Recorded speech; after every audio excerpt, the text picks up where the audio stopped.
Au nom du Père, du Fils, Saint-Esprit, un seul Dieu, Amen, que sa bénédiction repose sur nous tous, Amen. Alors, aujourd'hui, on va étudier ensemble l'épître la plus courte dans toute la Bible, c'est l'épître de Jude. Ça tombe juste avant l'Apocalypse. Alors, épître Jude, c'est une épître d'un seul chapitre, avec 25 versets.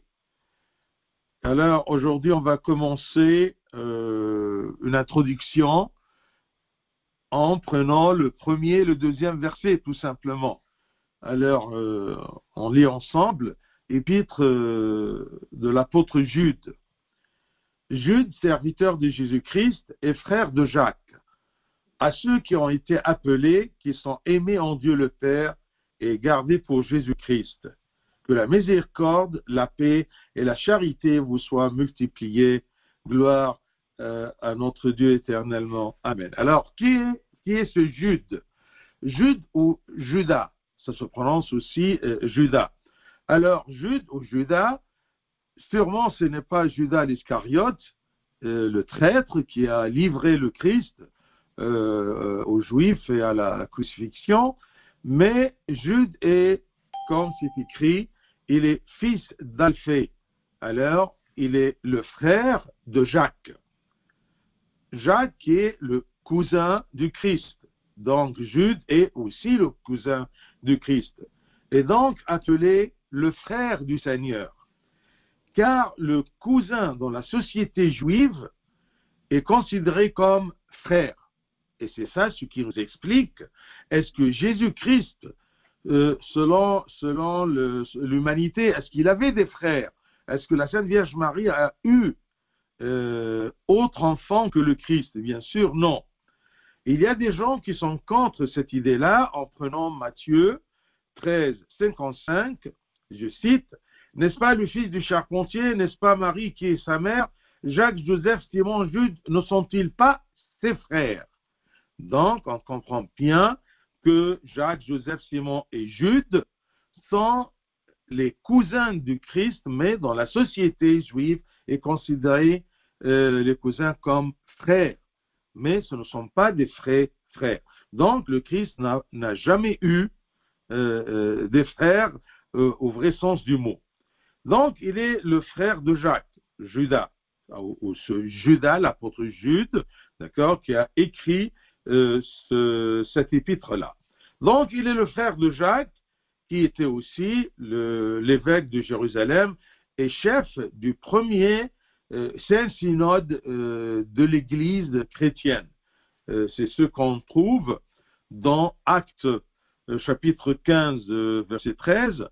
Lorsqu'ils eurent cessé de parler, Jacques prit la parole et dit, « Hommes, frères, écoutez-moi. » Il était le chef de ce Saint-Synode de Jérusalem.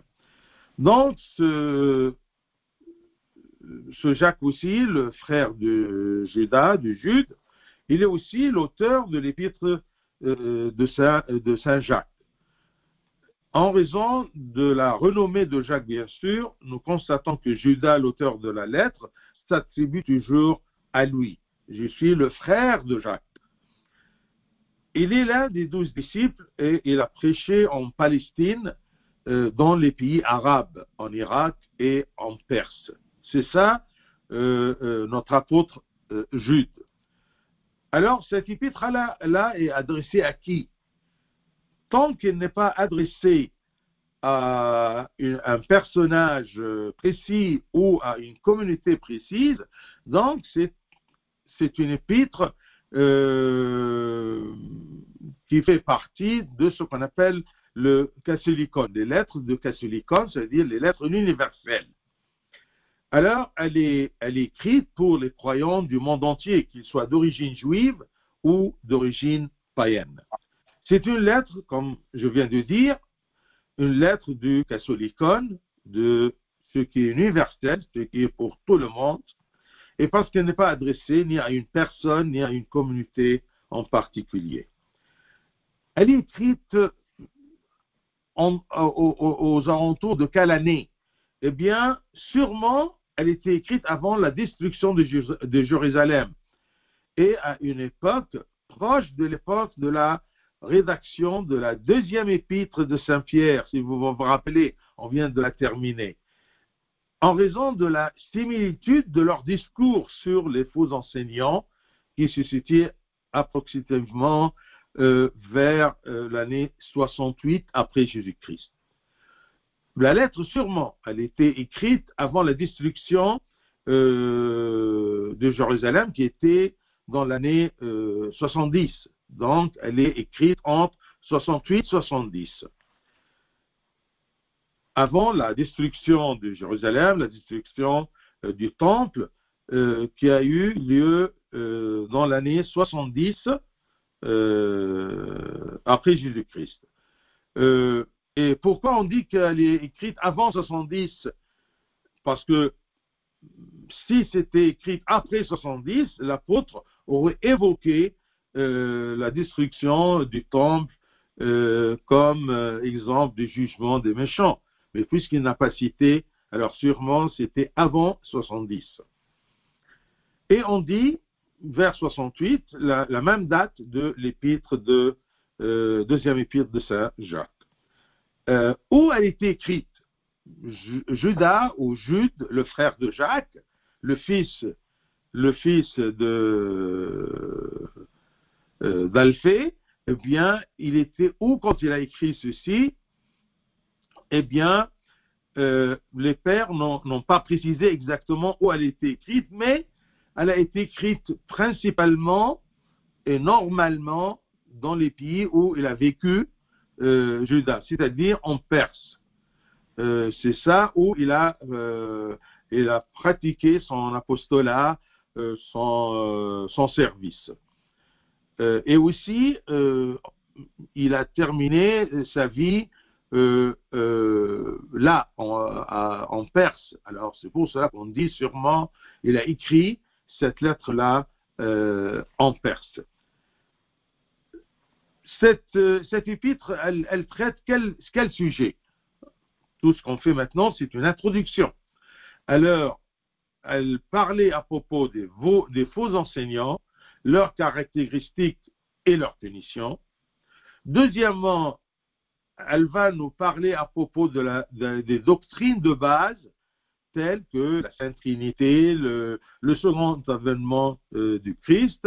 Elle va nous parler à propos des anges et des démons. Donc, ça, ce sont des doctrines de base.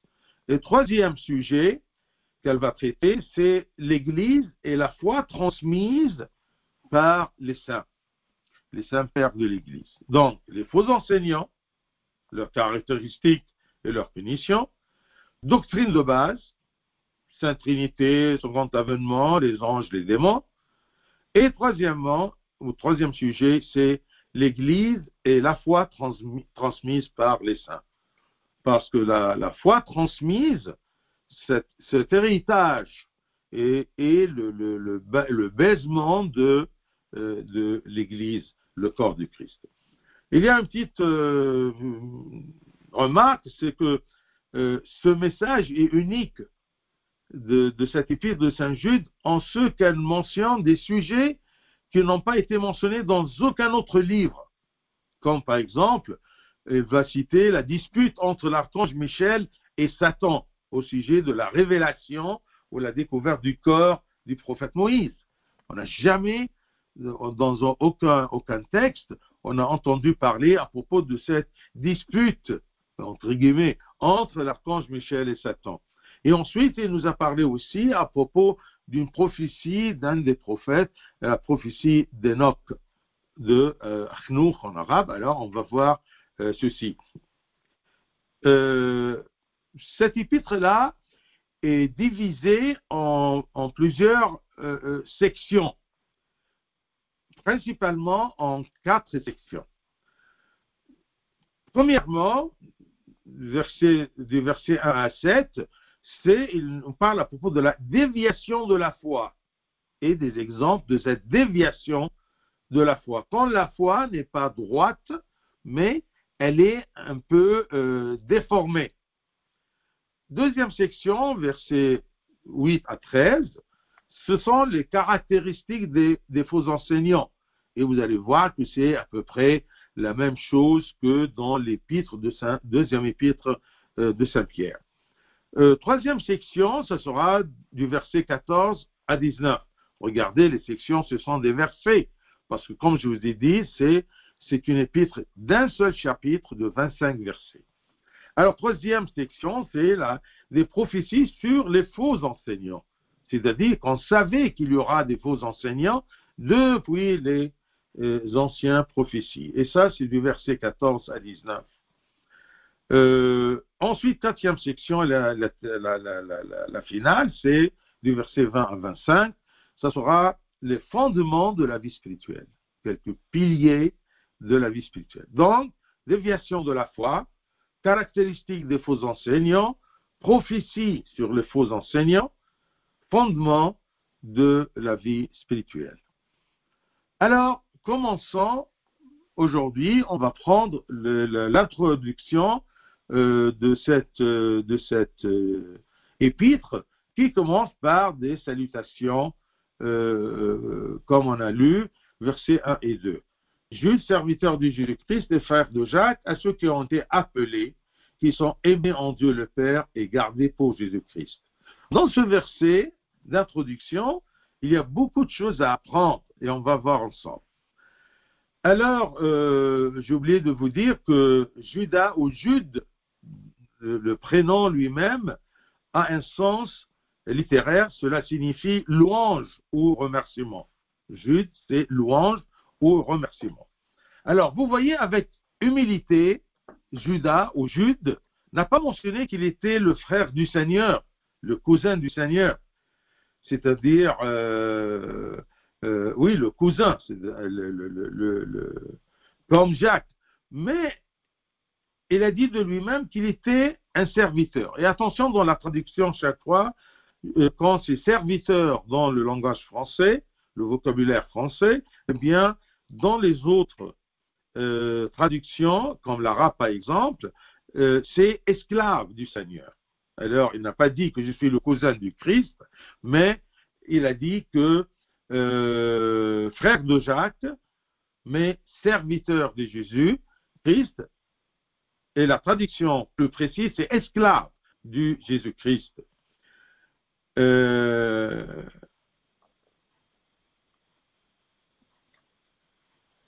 Il n'a pas mentionné, bien sûr, que même Jacques, il est l'évêque de Jérusalem, mais c'est connu, parce qu'il n'y a qu'un seul Jacques qui est fils de Alphée.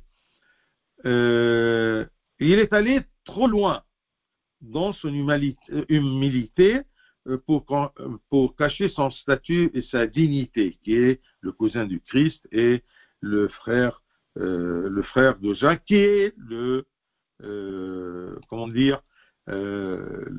l'évêque de Jérusalem ou un des piliers de l'Église. Alors, il envoie son message à tous les croyants du monde, comme on a dit, qui ont été appelés par Dieu le Père. À ceux qui ont été appelés. Appelés par le Père et aussi sanctifiés par son Esprit. Et ces gens-là, appelés par le Père, sont préservés également jusqu'à la seconde venue pour être l'épouse du Christ. C'est ça ce qu'on voit à ceux qui ont été appelés, qui sont aimés en Dieu le Père et gardés pour Jésus-Christ. Ainsi, la relation de la Sainte Trinité avec les croyants, qu'ils soient d'origine juive ou païens, à tous ceux. Alors, cette relation de la Sainte Trinité apparaît dans leur vocation, leur appel, leur sanctification et dans leur bonheur éternel, c'est-à-dire en Christ.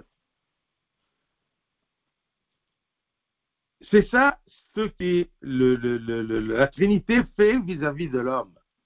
Le Père appelle l'homme, le sanctifie par l'Esprit Saint, et il le garde dans la bonne foi pour se réjouir en Christ de l'héritage céleste.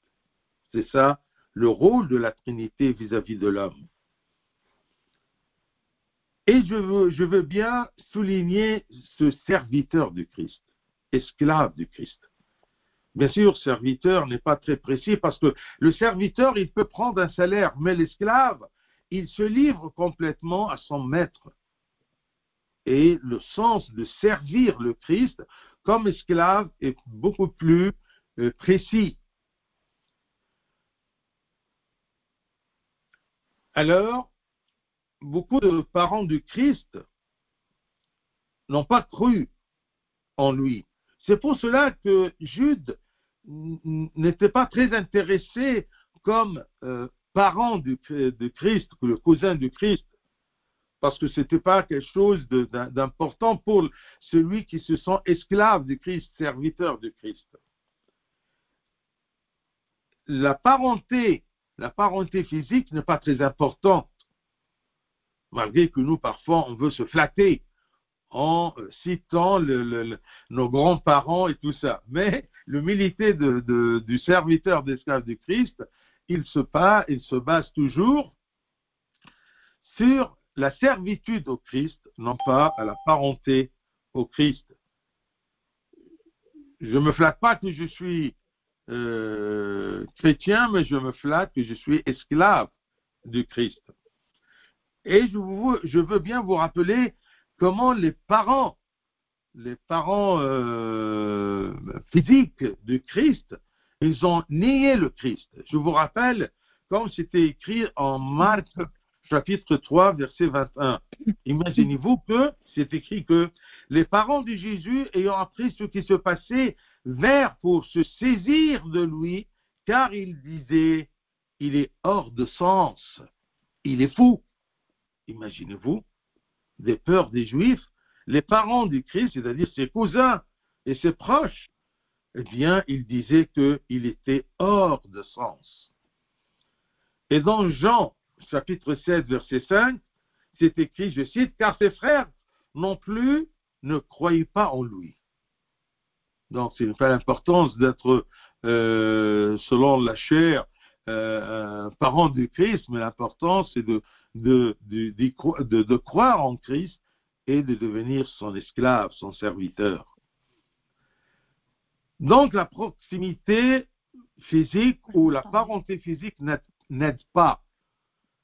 N'oublions pas que les Juifs, ses parents physiques, l'ont crucifié.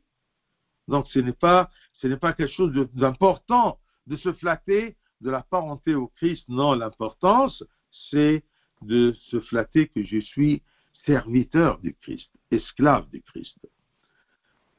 Quant au mot, le terme serviteur ou esclave, abd, en arabe, il signifie que c'est un homme qui a découvert la douceur du Christ et la tendresse de son amour. C'est pourquoi il a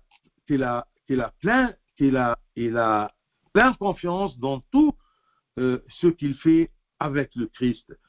Tout ce qu'il fait, il le fait par amour, parce qu'il a senti la douceur du Christ, comme on dit en arabe, halawat rabbina. Et bien sûr, je suis esclave au Christ en toute liberté.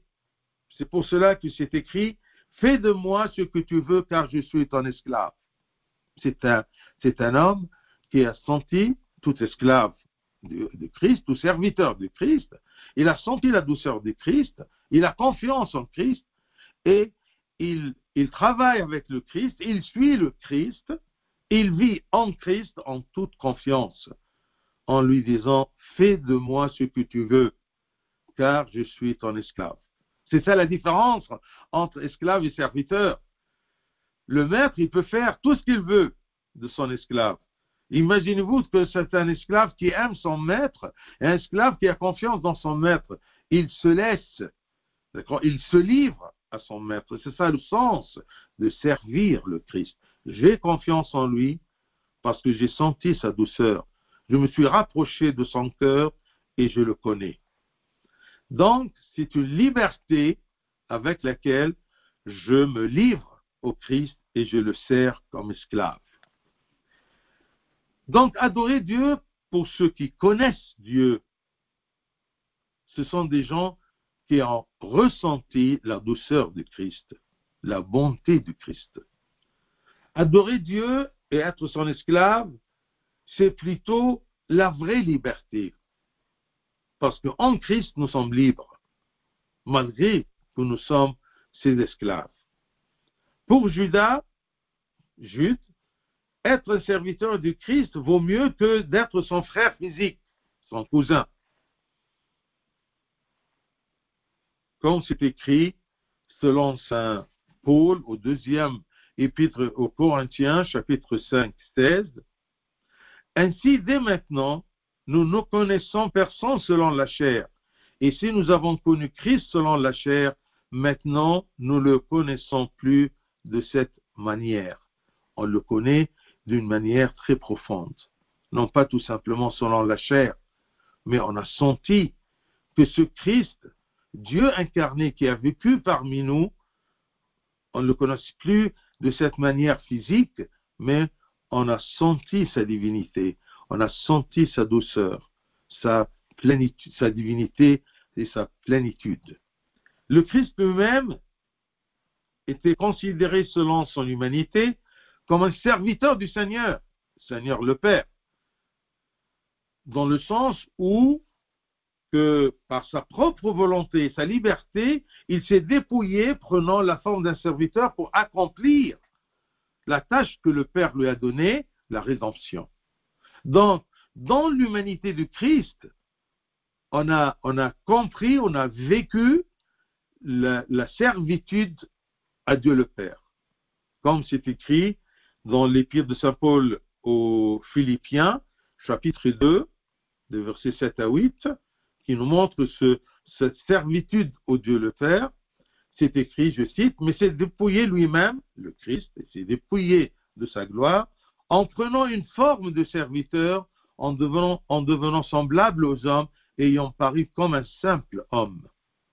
Il s'est humilié lui-même, se rendant obéissant jusqu'à la mort, même jusqu'à la mort de la croix. » C'est ça la servitude que le Christ, dans son humanité, nous a présentée. C'est se dépouiller de toute gloire, se dépouiller tout simplement en prenant la forme du serviteur. Je suis le fils de Dieu par adoption, mais tout en étant fils, je suis serviteur de Dieu, esclave de Dieu. Et être esclave ou serviteur de Dieu, c'est-à-dire vivre l'obéissance à tout ce que le Christ me demande. Et il n'y a pas de limite à cette obéissance-là. La limite, comme les pères méditent toujours, la limite de l'obéissance au Christ, c'est la mort de la croix. Et le Christ, dans son humanité, il nous a donné cet exemple. Il s'est humilié lui-même, se rendant obéissant jusqu'à la mort, même jusqu'à la mort de la croix. Non pas n'importe quelle mort, mais vraiment une mort pénible, la mort de la croix. Les fidèles serviteurs de Dieu auront du zèle pour la foi droite et les visions de Dieu, les illuminations de Dieu, ils seront révélés. Quand on est dans la bonne foi, quand on est en Christ, quand on est esclave du Christ, eh bien, Dieu nous donne cette grâce d'être dans la foi droite. Et il nous donne ce que je préfère appeler illumination. Il nous donne la possibilité de comprendre des choses que d'autres gens ne le comprennent pas.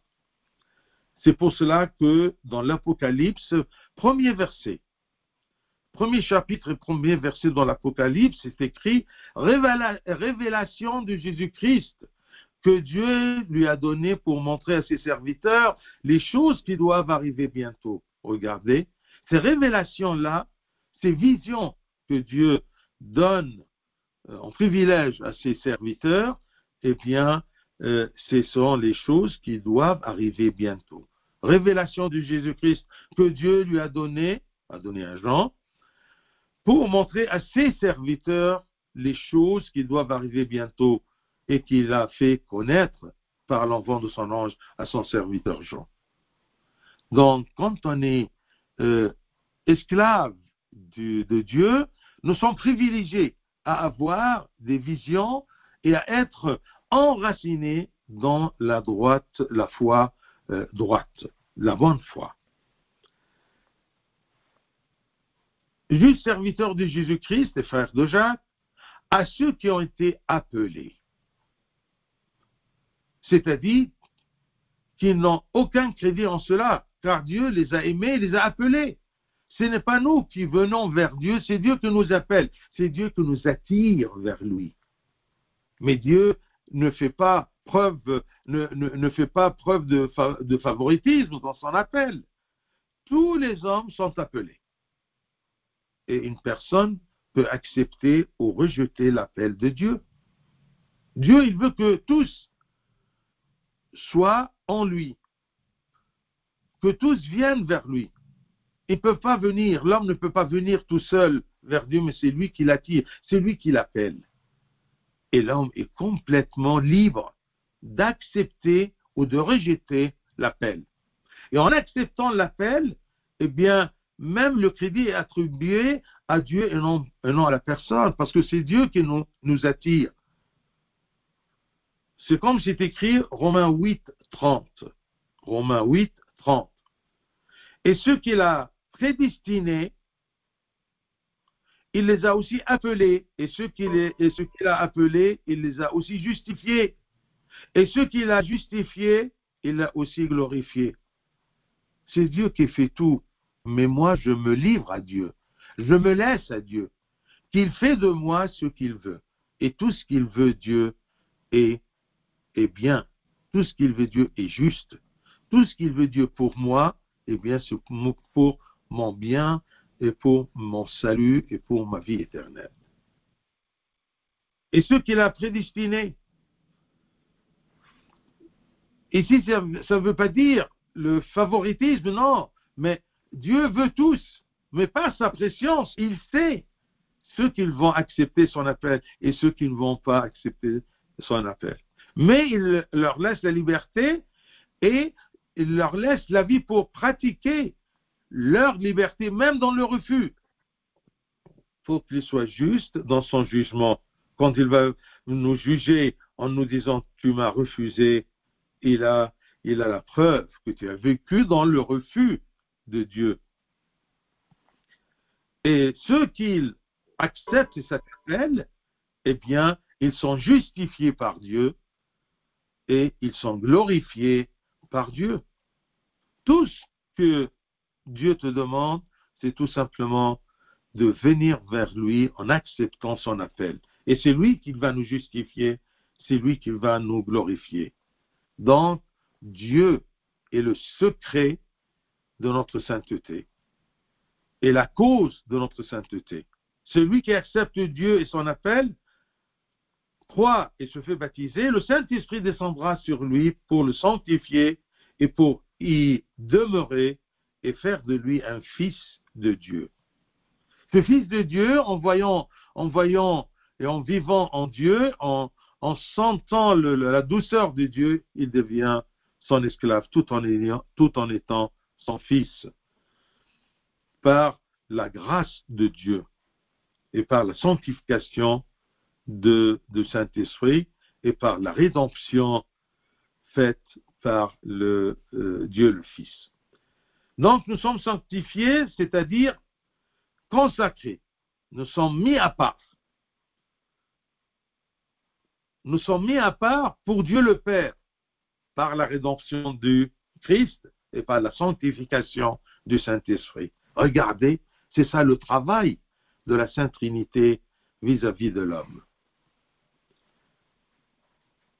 Celui qui est consacré, sanctifié et mis à part pour Dieu, consacré à Dieu, doit vivre dans la sainteté, rejetant toute impureté. Et le Saint-Esprit nous aide en cela. Ne crois pas que Dieu nous demande la sanctification, on va se sanctifier. Nous-mêmes, non. C'est le Saint-Esprit qui sanctifie l'homme. Mais est-ce que l'homme accepte ceci? Est-ce qu'il accepte ceci et il vit en ceci, il pratique cela, il en profite? Comment? tout simplement en vivant selon la sainteté. C'est comme c'est écrit, Romains 8, 26, de même aussi, je cite, de même aussi l'Esprit nous aide dans notre faiblesse. Vous voyez, nous sommes aidés par l'Esprit Saint pour continuer dans la foi et dans la consécration et dans la sanctification qu'on a acquise de Dieu. De même aussi, l'Esprit nous aide dans notre faiblesse. Si nous sommes humainement faibles, mais nous sommes forts par l'aide de l'Esprit Saint. Et ce n'est pas des idées, mais c'est écrit de même. Aussi, l'Esprit nous aide dans notre faiblesse, car nous ne savons pas ce qui nous convient de demander dans nos prières. Même on ne sait pas prier. Ce qui nous aide à prier, c'est l'Esprit.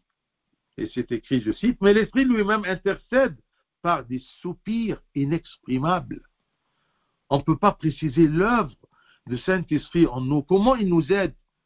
C'est lui qui œuvre en nous d'une façon inexprimable, par des soupirs inexprimables, parce que c'est un esprit. C'est l'Esprit de Dieu qui œuvre en nous, qui nous aide à vivre dans la sainteté, rejetant toute impureté. Toujours dans le premier verset, c'est écrit à ceux qui ont été appelés, qui sont aimés en Dieu le Père. Il nous a aimés, c'est pour cela qu'il nous a appelés, et gardés pour Jésus-Christ. Gardés. C'est pour cela que le Christ, selon son humanité, nous a montré comment il demande à Dieu le Père en disant, Jean 17, 11, Père Saint, ici le Christ parle selon son humanité, Père Saint, garde en ton nom ceux que tu m'as donnés, afin qu'ils soient un comme nous. Garde en ton nom. Ton nom signifie ta force, ta capacité. Garde-les dans ta force, dans ta capacité. Alors le Christ demande ici au Père de préserver son peuple avec sa puissance infinie, avec sa force divine. Garde-les. Garde-les dans la foi. Garde-les dans la sainteté pour qu'ils profitent de leur héritage, pour qu'ils profitent de leur filiation à toi par ce que je vais accomplir sur la croix. Donc, que Dieu nous protège en tant qu'enfants héritiers de lui-même. Gardez pour Jésus-Christ. C'est-à-dire qu'après avoir cru et être devenu membre du corps du Christ, personne ne va nous kidnapper à nouveau. On est gardé pour Jésus-Christ comme membre de ce corps du Jésus-Christ qui est l'Église. Si on a reçu quelque chose, on a besoin de bien garder cette chose, cette gloire, cette grâce. Et c'est l'Esprit de Dieu qui nous aide à garder ce qu'on a reçu pour être toujours en Christ. Donc Jude commence par leur dire qu'ils sont protégés, gardés pour Jésus-Christ, afin que leur cœur ne défaille pas lorsqu'ils entendront parler des guerres menées par les hérétiques contre l'Église, contre le corps du Christ lui-même, dont il parlera plus tard. Nous sommes gardés. Oui, il y a des hérétiques, il y a des hérésies, il y a des forces contre l'Église, le corps du Christ, mais n'ayez pas peur. Vous êtes gardés tant que vous êtes livrés par votre totale liberté, livrés à Dieu. Vous êtes fils de Dieu, vous êtes serviteur de Dieu, vous êtes esclave de Dieu, qui, par toute votre liberté, vous vous livrez à la volonté de Dieu le Père. Donc Dieu préserve encore son Église jusqu'à présent et la préservera pour toujours. Regardez toute l'Église, dès la venue du Christ, dès l'ère chrétienne, eh bien, l'Église est gardée, malgré tous les dangers qui ont frappé l'Église de Dieu, le corps le corps de Dieu. L'œuvre du Saint-Esprit, l'œuvre de l'Esprit de Dieu en nous est de nous convaincre et de nous aider à nous sanctifier. Ce n'est pas facile d'accepter Dieu, d'accepter la religion, d'accepter la divinité. C'est l'Esprit de Dieu qui nous aide à comprendre ceci. C'est ça l'illumination que l'Esprit de Dieu nous fait.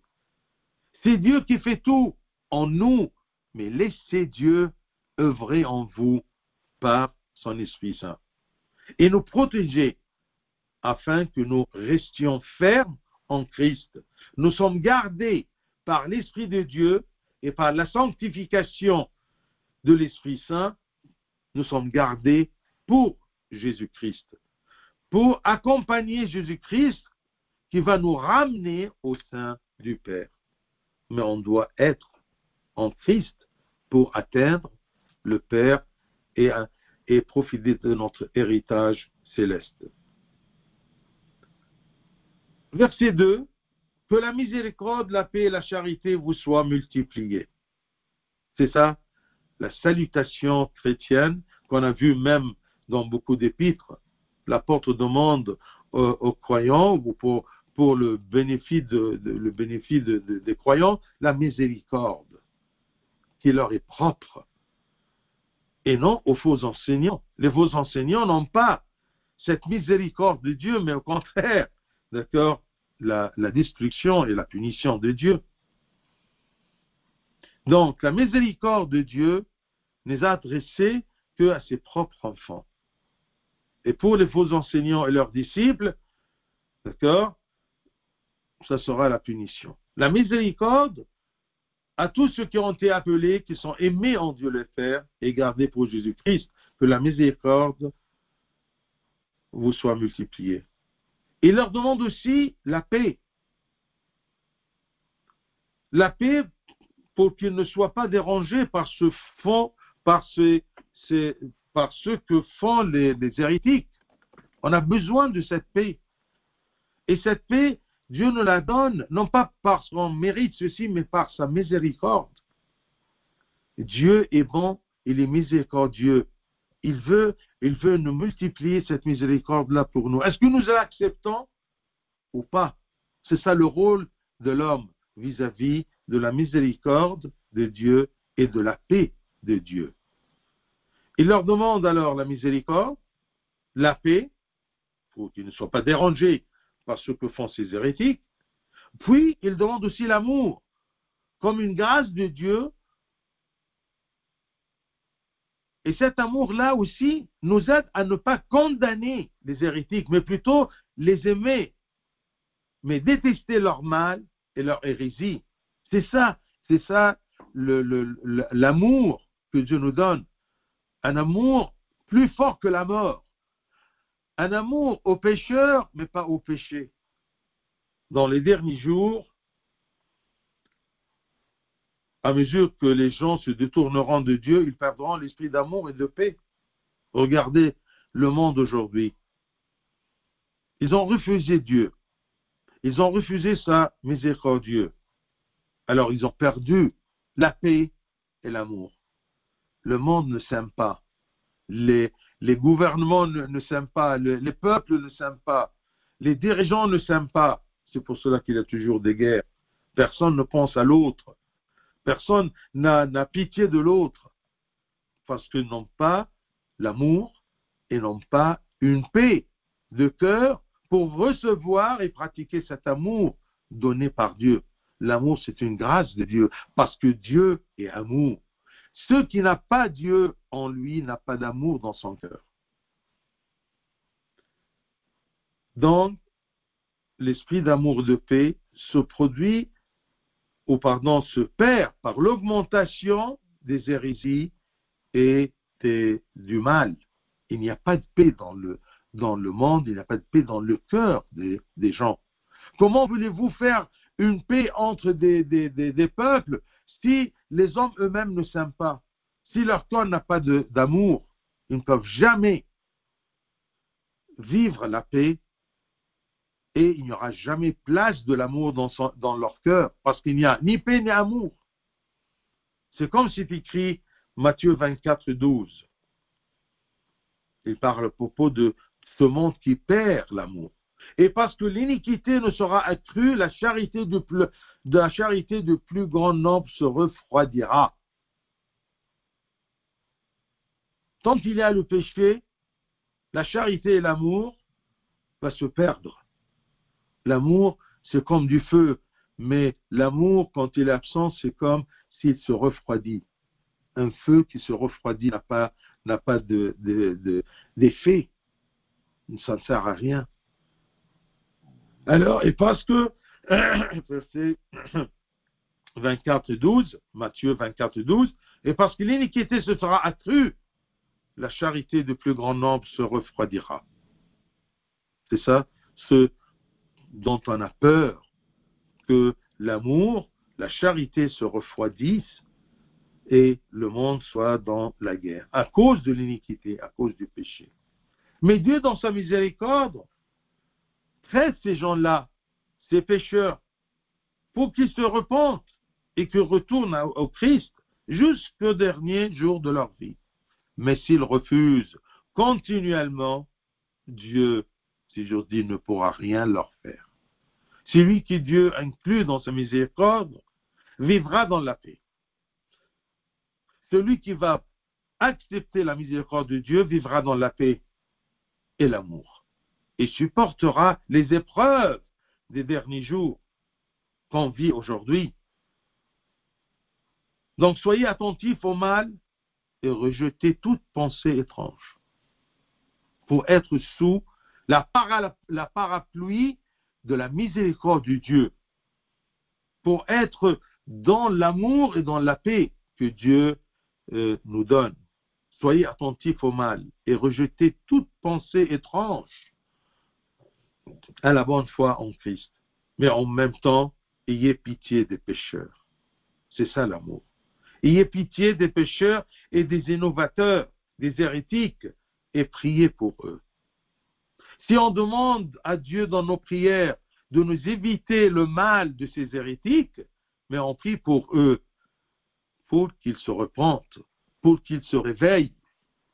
Soyez attentifs au mal et rejetez toute pensée étrange à la foi que Dieu nous a donnée. Que Dieu nous protège et nous donne sa miséricorde, sa paix et son amour. Gloire à lui éternellement. Amen.